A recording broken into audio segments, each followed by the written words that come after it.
ओम त्र्यंबकं यजामहे सुगंधिं पुष्टिवर्धनम् उर्वारुकमिव बन्धनात् मृत्योर्मुक्षयमामृतात्।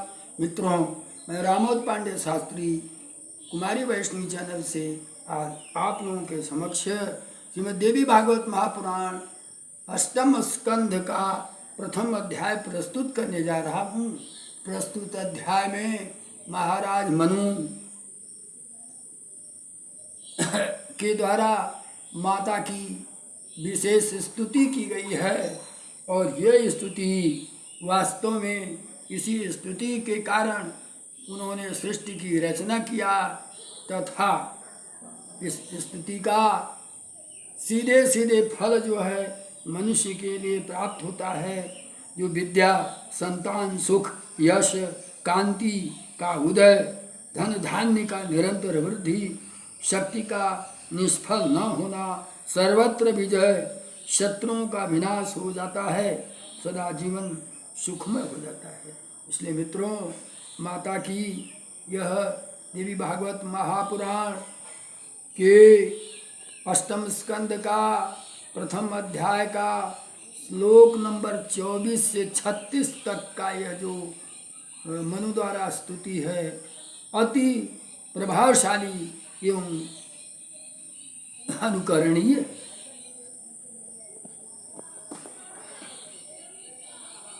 मित्रों, सर्वप्रथम मैं इसी स्तुति को प्रस्तुत कर रहा हूँ। नमस्ते नमस्ते देवेशी जगत कारण कारणे, शंख चक्र गदाहस्ते नारायण हृदाश्रुते, वेद मूर्ते जगत माता कारण स्थान रूपिणे, वेदत्र प्रमाणज्ञे सर्वदेव नुते शिवे, माहेश्वरी महाभागे महामाये महोदये, महादेव प्रियावासे महादेव प्रियंकरे, गोपेन्द्रस्य प्रिय ज्येष्ठे महानंदे महोत्सवे, महामारी भयहरे नमो देवादि पूजिते, सर्वमंगल मंगल्ये शिवे सर्वार्थ साधिके, शरणे त्र्यंबके गौरी नारायणी नमोस्तुते। यतश्च इदं मया विश्वमूर्तं प्रोक्तं च सर्वदा, चैतन्यमेकमाद्यम् अन्तर्रहितं तेजसां निधिं, ब्रह्मा यदि क्षणात् सर्वः करोति च हरिः सदा, पालयत्यपि विश्वेश संहर्ता यदनुग्रहात्, मधुकैटभ संभूत भयार्ता पद्म संभव, यस्यास्तवेन मुमुचे घोरदत्ते वाम्बुधे, त्वमृहि कीर्तिः स्मृतिः कान्तिः कमला गिरिजा सती, दाक्षायणी वेदगर्भा सिद्धिदात्री सदा भया, तोसे त्वां च नमस्यामि पूजयामि जपामि च, ध्यायामि भवाये भिक्षे श्रोत्से देवी प्रसीद मे, ब्रह्मा वेदनिधे कृष्णो लक्ष्म्यावास पुरंदरः, त्रैलोकाधिपति पाशी याद साम्पति उत्तमं, कुबेरो निधि नाथो अभूत यद्य मोजात पते परेतरात्, नैऋत्यो रक्षसां नाथ सोमो जातो ह्यपोमयः, त्रैलोक्य वंदे लोकेशी महामांगल्य रूपिणी, नमस्ते अस्तु पुनर्भूयाः जगन्मातर नमो नमः। माँ की यह स्तुति श्लोक नंबर 24 से 36 तक वास्तव में माँ की स्तुति का सर्वश्रेष्ठ अंश है। मैं हिंदी रूपांतरण भी इस स्तुति का करना चाहूँगा। वेद मूर्ति स्वरूपिणी जगत जननी कारण स्थान स्वरूपा, तीनों वेदों के प्रमाण जानने वाली, समस्त देवों द्वारा नमस्कृत कल्याणमयी परमेश्वरी, परम भाग्यशालिनी, अनंत माया से संपन्न महान अभ्युदय वाली महादेव की प्रिय आवास रूपणी महादेव का प्रिय करने वाली गोपेंद्र की प्रिया ज्येष्ठा महान आनंद रूपणी महोत्सवा महामारी के भय का नाश करने वाली तथा देवता आदि के द्वारा पूजित हे भगवती आपको बार बार प्रणाम हो। सभी मंगलों का भी मंगल करने वाली सबका कल्याण करने वाली सभी पुरुषार्थों को सिद्ध करने वाली शरणागत जनों की रक्षा करने वाली तथा 3 नेत्रों वाली हे गौरी हे नारायणी आपको नमस्कार हो। यह जगत जिससे उत्पन्न हुआ है तथा जिससे पूर्णतया ओतप्रोत है उन भगवती के चैतन्यमय अद्वितीय आदि अंत से रहित तथा तेजों से निधान भूत रूप को नमस्कार है। जिनकी कृपा दृष्टि ब्रह्मा संपूर्ण सृष्टि करते हैं, विष्णु सदा पालन करते हैं और जिनके अनुग्रह से विश्वेश्वर शिव संहार करते हैं, उस जगदम्बा को नमस्कार हो।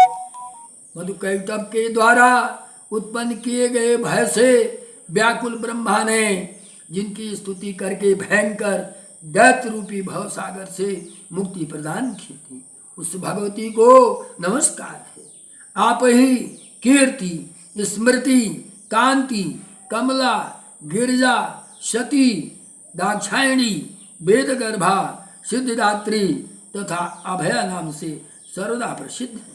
हे देवी मैं आपकी स्तुति करता हूँ, आपको नमस्कार करता हूँ, आपकी पूजा करता हूँ, आपका जप करता हूँ, आपका ध्यान करता हूँ, आपकी भावना करता हूँ, आपका दर्शन करता हूँ तथा आपका चरित्र सुनता हूँ। आप मुझ पर प्रसन्न हो जाइए। आप ही अनुग्रह से ब्रह्मा जी वेद की निधि श्री हरि लक्ष्मी के स्वामी इंद्र त्रिलोकी के अधिपति वरुण जलचर जंतुओं के श्रेष्ठ नायक कुबेर धन के स्वामी यमराज प्रेतों के अधिपति नैऋत्य राक्षसों के नाथ और चंद्रमा रस में बन गए। हे त्रिलोक वंदे हे लोकेश्वरी हे महामंगल्य स्वरूपिणी आपको नमस्कार है। हे जगन माता आपको बार बार प्रणाम है। माता की इस स्तुति को सर्वप्रथम महाराज मनु ने अपने पिता दक्ष प्रजापति के विचारों से प्रेरित होकर के ब्रह्मा जी ने स्वयंभू मनु जी को प्रेरित करके इस माता की स्तुति को प्रस्तुत कराया और प्रस्तुत इस स्तुति से मनुष्य का कल्याण होता है और मनु जी माता जी के चरणों में अपने को समर्पित करते हैं। माता इन्हें दर्शन देती हैं और नारायण भी पहुँचते हैं। कहते हैं हे देवर्षे इस प्रकार स्तुति करने पर परा रूपा नारायणी भगवती दुर्गा प्रसन्न होकर ब्रह्मा के पुत्र मनु से ये वचन कहती है। देवी बोली हे राजेंद्र मैं आपके द्वारा भक्ति पूर्वक की गई इस स्तुति तथा आराधना से प्रसन्न। अतः हे ब्रह्मपुत्र आप जो वर चाहें उसे मांगे। मनु महाराज कहते हैं महानंद को पाक करने वाली हे देवी यदि आप मेरी भक्ति से प्रसन्न है तो मेरा यही याचना है कि आपकी आज्ञा से प्रजा की सृष्टि निर्विघ्नता पूर्वक संपन्न।